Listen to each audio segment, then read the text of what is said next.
it will be speaking on the complexity of register allocation. Okay, so compared to probably the rest of the talks for something a bit different, with some problems from compiler construction, but we'll see that there are some connections to what you're interested in. Okay, but let's start with the compiler construction stuff and introduction. First, I'll talk about register allocation, since I assume many of you are not familiar with that. Then I'll talk about how it relates to graph coloring, and talk about some previous results of, for example, 10 years ago by Hans, and then I'll present my hardness result. Okay, let's start with register allocation. Well, all of you have probably written a program. In typical programming languages, you have variables. The compiler will have to store them somewhere or decide where to store them. The most important decision is, should they be stored in registers or in memory? Registers are fast but few, and memory is plenty but relatively slow. This decision is really very important for code quality and how large and fast the program will be once compiled. So it's an interesting problem in the realm of compiler construction. Well, here we see a typical piece of C code with its variables like the parameters, this one, and here, just C code. So, there are some graphs hidden in here. For example, the control flow graph, which indicates in what order the instructions can be executed. Typically, this is seen as a directed graph, but for what I want to do, it doesn't matter. But let's say here, two subsequent instructions. Each instruction gets a node, and we connect them with an edge to indicate that it can happen that we execute this one first and that one. Here we have an if instruction, we test the condition, and then can go to two places, they reconverge, resulting in circles and so on. And now we have live ranges of variables, which mean all possible paths through the control flow graph, from the first use of the variable at the very beginning to the last use. So this variable k is alive from the very beginning. It isn't used for these return statements, and the last use is either in this branch or in this branch. If we do that for all variables, like the delta one, we see that some of them sometimes live ranges intersect, and we can make the intersection graph of the live ranges, which is called the conflict graph of the variables. Now, the point is that if two variables intersect and thus conflict here, they cannot be placed in the same register because they will just override each other.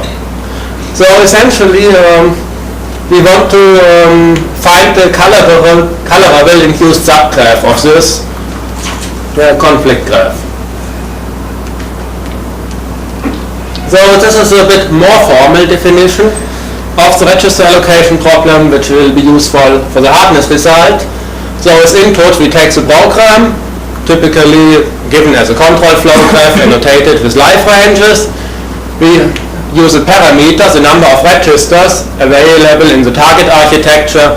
This ranges from some small embedded systems which just have 2 or 3 registers to relatively large architectures with about 100 registers. And number G, which we use to make it into a decision problem, so we can use standard terminology from complexity theory. The problem of register allocation is to decide if there's an R-colorable induced subgraph in the conflict graph, such that the sum of the costs of the variables outside the subgraph is at most G. Yeah, we've seen this conflict graph. And let's say we have maybe 3 registers available, so we want to find the induced 3 colorable subgraph and say, okay, that are the ones that are placed in registers, the others go to memory.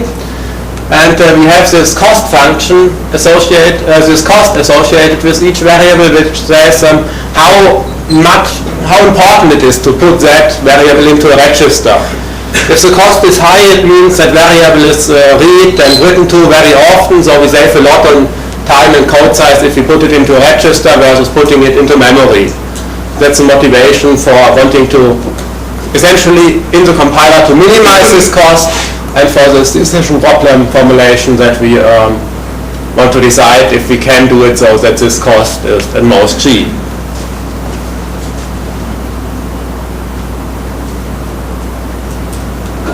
Okay, now it's an old problem. I mean, compilers have been around for many decades. So, and compilers work somehow, so people must have found some ways to deal with it. Okay, a classical approach is the graph coloring approach by Gregory Chaitin from 1982. Let's simplify a bit, assume all registers are equal. Then, as I said before, we want to color that conflict graph, so the registers are the colors. We maybe can't. So we want a maximum R-colorable induced subgraph. Chaitin at that time didn't consider that cost function. He later did in the heuristic he used, but for the basic problem formulation, we want to find that maximum R-colorable induced subgraph. Okay. Unfortunately, there are some problems with that approach. On one hand, coloring in general is NP-hard, and one can prove that for every possible conflict graph, one can construct a program to result in this conflict graph. So register allocation is really, you can really have the full complexity of graph coloring unless you start restricting your input programs somehow. The approach is a bit hard to generalize because there are in real hardware there are register preferences, aliasing, and some other issues which are hard to model in this direct approach. Okay, but what to do about the NP hardness? Of course, we restrict the class of input graphs, and a classical approach would be to say we want bounded tree widths. And fortunately, there is a very nice result by Mikkel-Torup from 1998. That says the tree width of control flow graphs of programs is bounded. Not that general as I just stated it, but for many programming languages it can be proven that it is bounded, and for many other languages like C and Java, we can prove that it is bounded under some conditions, like you limit the number of go-to statements per function. And since, let's say, Goethe is a very rarely used programming construct, we can assume that programs written in C have bounded tree widths. And similar results for Java, Ada, Pascal, Modular, and other programming languages. So, and we do have an interesting result of fixed parameter tractability that for structured programs, which means bounded tree width of the control flow graph, and a fixed number of registers, the decision problem of R-colorability of the conflict graph can be solved in linear time. It's a result by Hans Botlander, Jan Arne Telle, and Gustet from 1998, but it only decides if the conflict graph is R-colorable. It offers us no way to deal with the situation of having more variables and having to decide which ones to put into memory and which ones to put into registers. There is another result that deals with these issues, that for structured programs and a fixed number of registers, the register allocation problem as formulated before, and even when taking into account all these additional things like register aliasing, register preferences, and practically everything that happens in computer architectures, we can still solve the problem in polynomial time. Well, I submitted it last year to a compiler construction conference, and it was too theoretical for them because I had no implementation. I tried again this year. This time is an implementation. Maybe they accept it this time. But it's only polynomial time. This is it's not a linear time result like that one. Okay. So now onto the hardness, because okay, we have this polynomial time result, and one might wonder, can we do better? Okay, this is a weighted circuit satisfiability problem. All of you probably know, because it's used for the definition of those parameterized complexity hierarchy with the W whatever classes.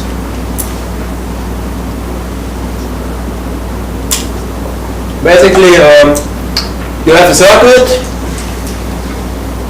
a logical circuit, but even though I'm using this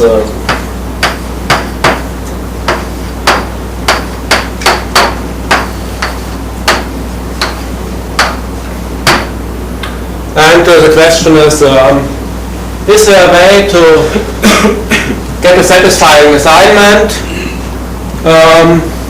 of a given byte, which means exactly that number of inputs should be set to true. So this is just the parameterized complexity hierarchy. You probably know them. We get essentially this down here, FPT, the most efficient ones. We have XP on the other side. There are the W1, W2, and so on classes, where left essentially fan out of these gates is limited. We get to that Z class, where essentially for every set formula we just can take a circuit and use it in the weighted circuit satisfiability problem. And we have the VP class, which is even more general. There are no further restrictions to the weighted circuit satisfiability problem. It can be any circuit, and then there's XP parameterized and solvable in polynomial time for fixed parameters. Yeah. Okay, so basically what I'm going to do is take the gates from the circuit and encode them into the program, the control flow graph, the conflict graph, and so on. So the simplest case is of course a NOT gate. Yeah? We won't really need it, but it's a nice introduction. I can have a life range of a variable. Let's say this is my variable A, and I want to have a variable B, which is not A, so I make the life ranges so that they intersect at some helper life ranges, so that the total number of life ranges alive here is R plus 1 more than the number of registers, and then the register allocate, and gives these helper variables a large weight, so that in every good assignment the register allocator will place all helper variables in registers, which means it can place at most one of these two in a register. And if I give them some byte as well, the result is that exactly one of A and B will be placed in a register. So I've essentially constructed a NOT gate.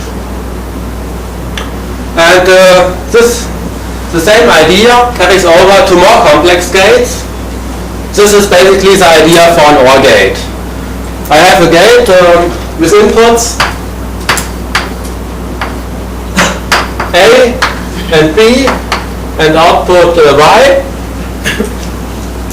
and want to construct a register allocation problem for it. In my construction I always use two variables essentially.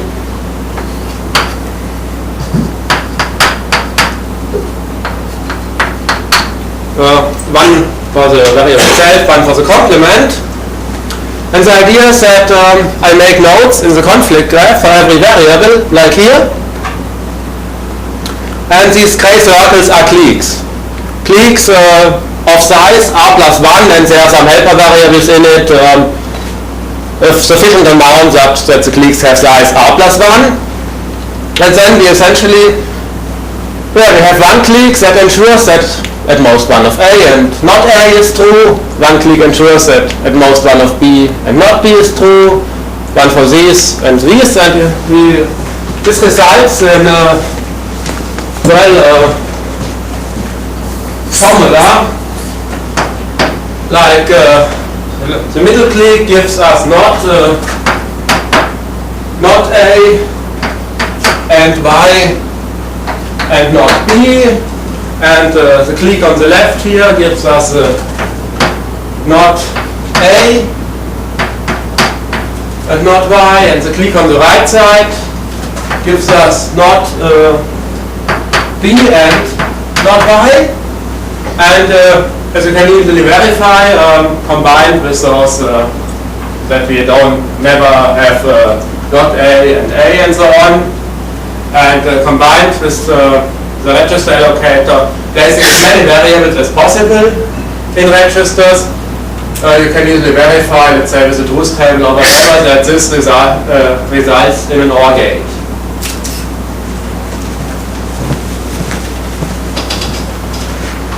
So the completely symmetry case for an AND gate. Maybe I should say some things about these drawings. This is essentially the same I did here. The lines are life ranges. We have a star in the control flow graph. And so like here, this was just a straight line program, just a path in the control flow graph. Here on the right we have a star.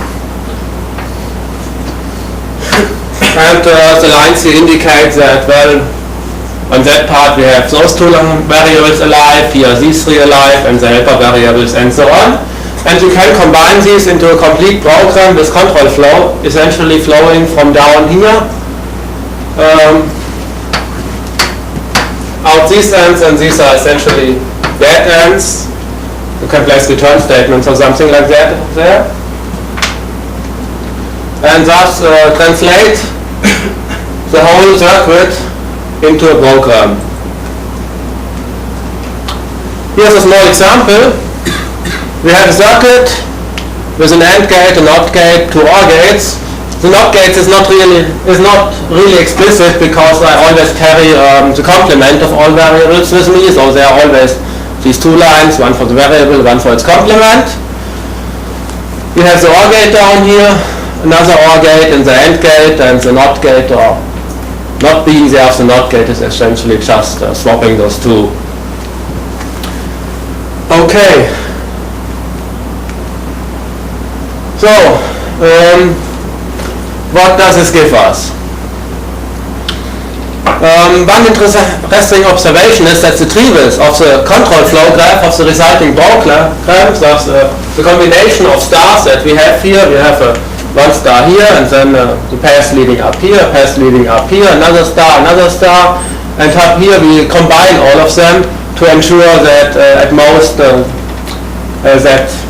R of them can be set to true as required in the weighted circuit satisfiability problem, and using suitable weights we can ensure that exactly R are set to true if that is possible.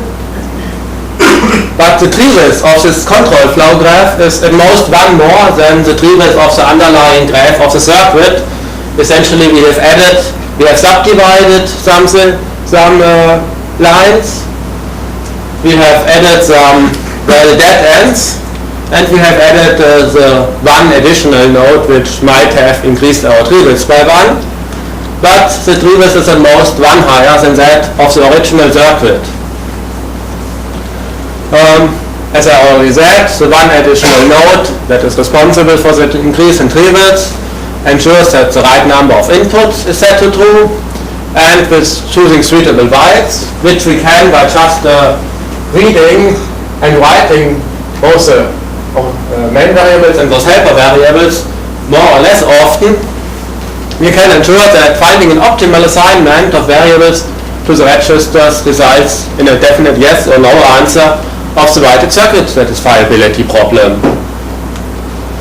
And thus, register allocation, when parameterized by the number of registers, is WZ hard even for structured programs of tree width 2. Yeah, that's it.